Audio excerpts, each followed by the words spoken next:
অনুব্রত মণ্ডল ইস্যুতে আজ বিধানসভায় সরব হতে চলেছে বিজেপি। তার যে বক্তব্য সামনে এসেছে তার জেরে মহিলাদের সম্মানহানি হচ্ছে। আর এই মুহূর্তে আপনাদের জানিয়ে রাখি, বিধানসভা তুলকালাম। আরো একবার জানাবো, তার জেরে অর্থাৎ অনুব্রত মণ্ডলের যে মহিলাদের সম্মানহানি করার যে বক্তব্য সামনে এসেছে তা নিয়ে বিতর্ক তৈরি হয়েছে এবং আজ মুলতবি প্রস্তাব জমা দিচ্ছে বিজেপি পরিষদীয় দল।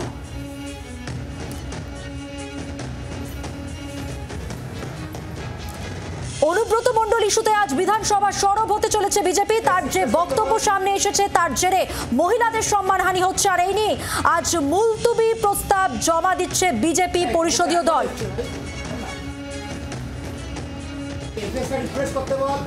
অনুব্রত মণ্ডলের অডিও বিতর্কের পর অনুব্রত মণ্ডলের সম্পর্কে অর্থাৎ মহিলাদের তার বক্তব্যের ক্ষেত্রে যে সম্মানহানি হচ্ছে এই নিয়ে আজ মুলতবি প্রস্তাব জমা দিচ্ছে বিজেপি পরিষদীয় দল।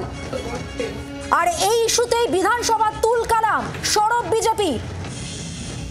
এই মুহূর্তে আপনাদের জানিয়ে রাখি, অনুব্রত মণ্ডল ইস্যুতে বিধানসভা তুলকালাম, সরব হয়েছে বিজেপি। তার যে বক্তব্য অর্থাৎ অনুব্রত মণ্ডলের অডিও বিতর্ক আপনাদের নিশ্চয়ই মনে আছে, সেখানে তিনি যে বক্তব্য রেখেছিলেন এবং তার বক্তব্যে মহিলাদের সম্মানহানি হয়েছে। আজ মুলতবি প্রস্তাব জমা দিয়েছে বিজেপির পরিষদীয় দল। ইতিমধ্যে বিধানসভায় তুলকালাম, সরব বিজেপি। অনুব্রত মণ্ডল ইস্যুতে সরব বিজেপি।